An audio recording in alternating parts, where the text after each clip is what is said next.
આજે અષાઢી બીજ અમદાવાદની નગરચર્યાએ જય જગન્નાથની રથયાત્રા નીકળવાની છે। સૌ કોઈ લોકો તેમના દર્શન કરવા માટે વિસ્તારમાં પહોંચી ગયા છે અને અચાનક ગીતાવાળા વિસ્તારમાંથી જ્યારે આ રથયાત્રા પ્રસાર થઈ રહી હોય છે ત્યારે ત્યાં રથની આગળ ચાલી રહેલા એક હાથીનું સંતુલન ગુમાવી બેસે છે અને ક્ષણભર માટે ત્યાં ઉપસ્થિત સૌ કોઈ લોકો સ્તબ્ધ થઈ જાય છે અને આ રથયાત્રામાં હાથીનો આતંક જોઈ આજે મને 1985માં રાજુ પ્રસાદનો એ ચમત્કાર યાદ આવે છે। 1985ના એક ચમત્કારી પ્રસંગને ફરી તાજો કર્યો છે જ્યારે અમદાવાદમાં તોફાનના કારણે જગન્નાથની રથયાત્રાને મંજૂરી નહોતી મળી અને મંદિરના દરવાજા સામે પોલીસની વાનો જાણે અવરોધ બનીને ઊભી હોય અને રથયાત્રાને આગળ વધતી અટકાવવા માટે જ ગોઠવવામાં આવી હોય। એ જ ક્ષણે રથયાત્રામાં જે હાથીઓ છે તે આગળ ચાલી રહ્યા હોય છે એમાંનો એક હાથી અને તેમનું નામ હોય છે સરજુ પ્રસાદ। આ સરજુ પ્રસાદ નામનો હાથીની એ અકલ્પનીય પરાક્રમ તેણે પોતાની સૂંઢથી એ પોલીસ વાનોને ધક્કો મારીને ખસેડી દીધી અને આ ઘટનાથી વાતાવરણની અંદર એક ચમત્કારી ઉર્જાનો સંચાર થયો। એ ઘટનાની કરવી છે આજે વાત। તો નમસ્કાર, આપ જોઈ રહ્યા છો ન્યૂઝ રૂમ, આપની સાથે છું કૃણાલ આહિર।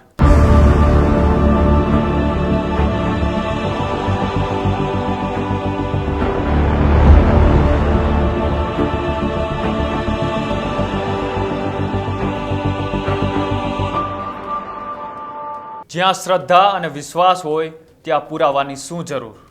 જી હા, આજે અષાઢી બીજનો એ દિવસ અને અમદાવાદમાં જે જગન્નાથના નાથ સાથે એ અત્યારે રથયાત્રા નીકળી રહી છે અને જગન્નાથની ઐતિહાસિક રથયાત્રા આજે અમદાવાદના અલગ અલગ માર્ગો પરથી નીકળી હતી। લાખોની સંખ્યામાં ભક્તોનું અભૂતપૂર્વ જમાવડો જોવા મળ્યો। જય જગન્નાથના નાથથી વાતાવરણ પણ ગુંજી ઉઠ્યું અને રથયાત્રામાં શાંતિપૂર્ણ માહોલમાં આગળ વધી રહે ત્યાં જ એક એવી ઘટના બની કે ભક્તોના જીવ તાળવે ચોંટી ગયા અને તંત્રનો શ્વાસ પણ થોડી વાર માટે સ્તંભી ગયો હતો।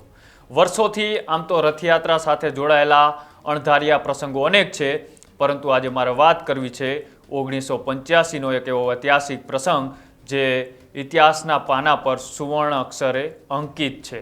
તમને જણાવી દઈએ કે આ પહેલાં પણ રથયાત્રા સાથે જોડાયેલા અનેક એવા રસપ્રદ અને ચમત્કારી પ્રસંગો બની ચૂક્યા છે જે આજે પણ શ્રદ્ધાળુઓમાં જીવન છે અને વર્ષ હતું 1985। ગુજરાતની અંદર ભયાનક તોફાન ફાટી નીકળ્યું હતું અને આ પરિસ્થિતિમાં રથયાત્રા કેવી રીતે કાઢવી એ ગંભીર સમસ્યા હતી।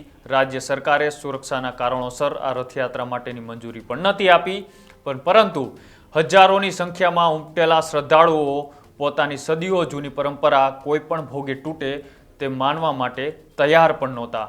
મંદિરના દરવાજા સામે પોલીસ વાન અવરોધ બનીને ઊભી હતી, જાણે રથયાત્રાને આગળ વધતી અટકાવવા માટે જ ગોઠવવામાં આવી હોય। એ જ ક્ષણે રથયાત્રાના હાથીઓમાંના એક હાથી જેમનું નામ હતું સરજુ પ્રસાદ, આ સરજુ પ્રસાદ નામના હાથીએ અકલ્પનીય પરાક્રમ કર્યું હતું અને તેને પોતાની વિશાળ સૂંઢથી એ પોલીસ વાનને ધક્કો મારી અને હટાવી દીધી। આ ઘટનાથી વાતાવરણમાં એક ચમત્કાર અને ઉર્જાનો સંચાર પણ થયો હતો। ભક્તોએ આ ઘટનાને ભગવાન નગરચર્યાએ જવા માગે છે એવો સ્પષ્ટ સંદેશ તરીકે લીધી અને હાથીના દેવી કાર્યથી પ્રેરાય ભક્તો વિશાળ પ્રવાહ પર પોલીસના બેરિકેડ તોડી અને આગળ નીકળી રહ્યા હતા।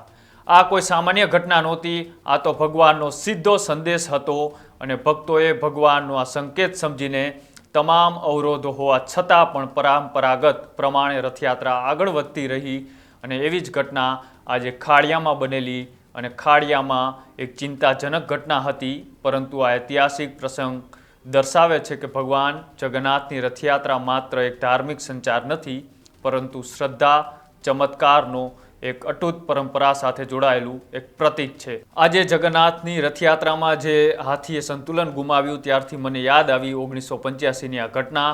કદાચ તમે પણ આ રથયાત્રામાં ગયા હોય તો તમારા અનુભવ મને કોમેન્ટ બોક્સની અંદર જણાવજો અને આવા જ અહેવાલો જોવા માટે અમારી યુટ્યુબ ચેનલ ન્યૂઝ રૂમને આજે જ લાઇક કરો, શેર કરો અને સબસ્ક્રાઈબ કરો। નમસ્કાર।